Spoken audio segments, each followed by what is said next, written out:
अस्सलामुअलैकुम। Next exercise 11.3 question number 4। Question number 4 की statement है a fair dice is rolled, write down the complementary event to each of the following. Number 1 है the number greater than 4,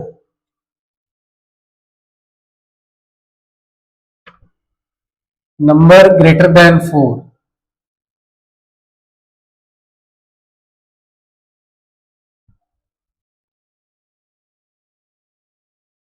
second part है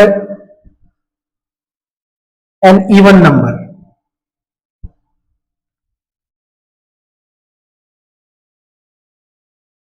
के बाद है third जो इसका पार्ट है उसमें है अ नंबर लेस देन 2।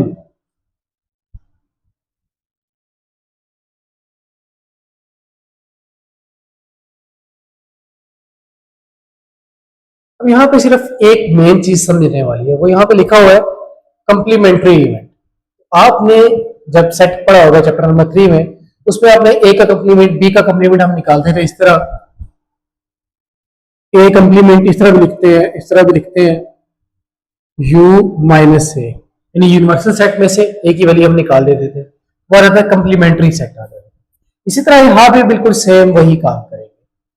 तो यहाँ पे हमने फाइंड क्या करना है, सबसे पहले लिखें टोटल नंबर ऑफ आउटकम्स। ठीक है, टोटल नंबर ऑफ आउटकम्स बनती कितनी है, वो आ जाएंगी, क्योंकि एक फेयर डाइस है तो उसमें कितनी वैल्यूज होती हैं 1 2 3 4 5 एंड 6, ये 6 वैल्यूज होती हैं। ठीक है, तो ये आ जाएगा 6। अब लिखा हुआ है पहला पार्ट है द नंबर ग्रेटर देन 4, 4 से बड़ा नंबर। अब कंप्लीमेंट्री इवेंट है, लेकिन ये चीज याद रखनी है कि कंप्लीमेंट्री इवेंट है कि नंबर ग्रेटर देन 4 होना चाहिए। तो कंप्लीमेंट्री इवेंट का मतलब कि जो 4 से ग्रेटर नंबर है वो शामिल नहीं होंगे। ठीक है, तो पार्ट 1 है नंबर ग्रेटर देन 4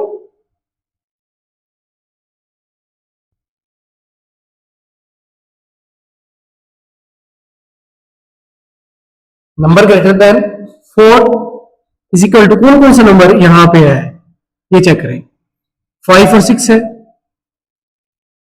तो ये वैल्यू आ गई 2। ठीक है, अब कंप्लीमेंट्री इवेंट आपने फाइंड करना है जस्ट। अब देखिए टोटल वैल्यूज कितनी है 6, उसमें से जो 4 आ रहा है वो कितनी वैल्यूज आ रही है, 2 वैल्यूज आ रही है। अब आपने कंप्लीमेंट्री इवेंट फाइंड करना है, तो आप लिखेंगे कंप्लीमेंट्री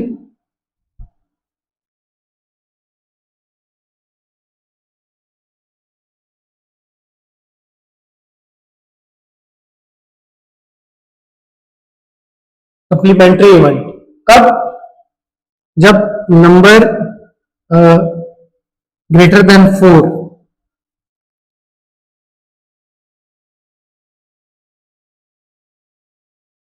ठीक है, तो कौन कौन सी वैल्यूज आ जाएंगी उसमें। अब देखिए नंबर ये ग्रेटर देन 4 तो ये हो गए, यानी कि ये रिड्यूस हो जाएंगे, ये निकल जाएंगे। बाकी वैल्यूज आपके पास कौन कौन सी रह गई है, वो आ जाएगा 1 2 3 4। ठीक है, तो ये 4 वैल्यूज बन जाती है। कितनी वैल्यूज बन जाती है 4। ठीक है, इसी तरह आगे पहले निकाल लेते हैं सेकंड पार्ट जो है, इसमें बिल्कुल सेम इसी तरह।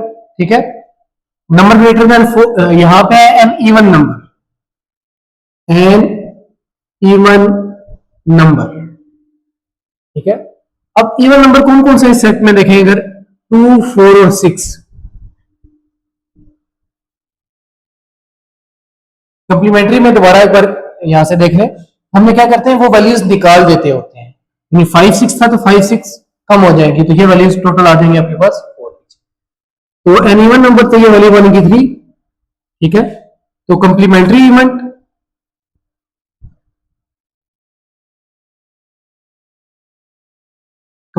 इवेंट एन इवन नंबर यह आ जाएगा। टोटल वैल्यूज देखें यहां पे कितनी है हमारे पास 6, 6 में से 3 चली जाएंगी, 2 4 और 6 चला जाएगा, रह जाएंगी वैल्यूज 1 3 एंड 5, यानी आंसर आ गया 3 के इक्वल। इसी तरह आगे है अ नंबर लेस देन 2, ठीक है, अ नंबर लेस देन 2, कौन कौन सी वैल्यूज बनती है? 2 से नीचे सिर्फ एक वैल्यू है, वो है 1। अ नंबर लेस देन 2, तो कौन सी वैल्यू बनती है? सिर्फ 1, ठीक है। तो इसका कंप्लीमेंट्री इवेंट जो आ जाएगा,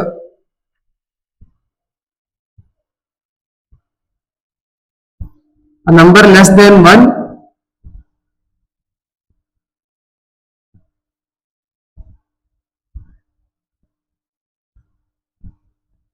लेस देन 2, सॉरी, कौन कौन सी वैल्यूज बचती हैं? 1 के अलावा बाकी सारी 2 3 4 5 6, 2 3 4 5 एंड 6, ये कितनी वैल्यूज बन जाती हैं? ये बन जाती है आपके पास टोटल 5 वैल्यूज। तो ये इसका आंसर है। इसमें कंप्लीमेंट्री इवेंट कितना था? वो दो, नंबर लेस देन 2, वो 1 था, 1 को हमने निकाल दिए यहां से इस सेट में से। टोटल वैल्यूज रिमेनिंग हमारे पास कितनी रह गई है? 5। नेक्स्ट क्वेश्चन नंबर 5 है, अ bag contains 5 white 4 black and 3 red balls. एक बैग है, उसमें 5 वाइट बॉल्स है, 4 ब्लैक है और 3 रेड बॉल्स पड़ी हुई है। 1 ball is drawn at random, कोई एक बॉल हमने उसमें से उठानी है। Find the probability that it is, अब हमें प्रोबेबिलिटी ये फाइंड करनी है।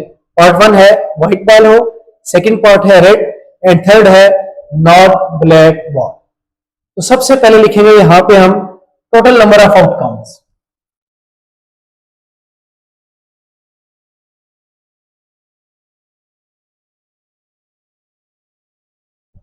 अब देखिए टोटल नंबर ऑफ आउटकम्स में कौन कौन सी वैल्यूज है? सारी उसमें है 5 वाइट 4 ब्लैक एंड 3 रेड। ये टोटल वैल्यूज ऐड करके हमारे पास वैल्यूज बन जाएंगी 12। कितनी बॉल्स भरने की टोटल? एक बैग में हमारे पास कितनी अवेलेबल है? 12 बॉल्स है। तो पार्ट 1 है और व्हाइट बॉल, हमने प्रोबेबिलिटी फाइंड करनी है कि वो व्हाइट बॉल है।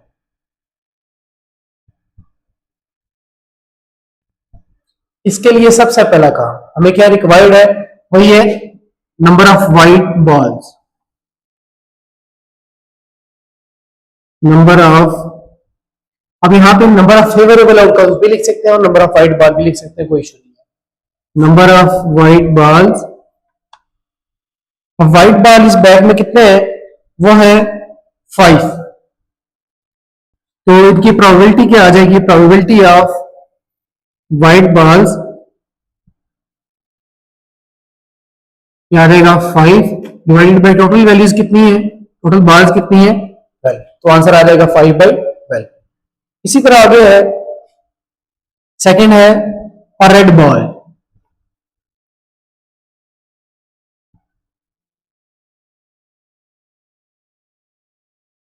इसकी हमें प्रोबेबिलिटी फाइंड करनी है, ठीक है। इसमें सबसे पहले लिखेंगे नंबर ऑफ रेड बॉल्स, ये आ जाएंगे क्वेश्चन में गिवन है हमारे पास, वो है 3 रेड 3। तो प्रोबेबिलिटी ऑफ रेड बॉल्स ये आएगा 3 डिवाइडेड बाई टोटल वैल्यूज कितनी है? वो इसके लिए भी 12 ही है। ये आ जाएगा 3 1 3 3 4 12, 1/4 के। नेक्स्ट, सॉरी ये सेकंड पार्ट था, आगे थर्ड पार्ट है नॉट ब्लैक बॉल।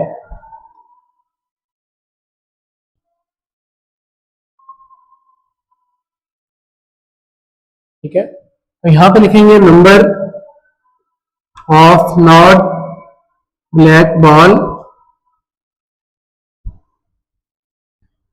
ये आ जाएंगे टोटल कितने? अब देखिए नॉट ब्लैक, इसका मतलब है व्हाइट भी हो सकते हैं और रेड भी हो सकते हैं। व्हाइट हमारे पास टोटल है 5 और रेड जो है वो है 3, तो इन दोनों को ऐड कर लेंगे 5 + 3, तो ये वैल्यू हो जाएगी टोटल नॉट ब्लैक कितने हो गए? 8। तो probability of not black ball ये आ जाएगी 8 डिवाइडेड बाय टोटल वैल्यूज कितनी है अगेन यहां से 12। तो डिवाइड कर देंगे, कट कर लेंगे, जो 4 का टेबल जाता है 4 2 जार 4 3 जार, आंसर आ गया 2/3 के। तो ये इन सब की प्रोबेबिलिटी हमारे पास आ गई है।